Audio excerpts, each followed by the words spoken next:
So, amo na nanginghimot nga sushi. Tiling ano lang to, sagad-sagad, pero hindi. So, tilawan tabi ang atong ginghimo nga sushi. Amo yung soy sauce. Depende sa inyo kung anong gusto nyo nga sauce eh. Ako naman lang.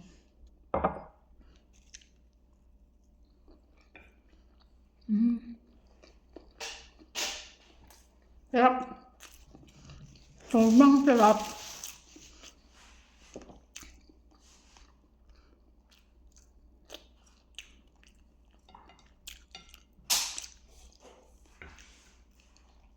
Grabe.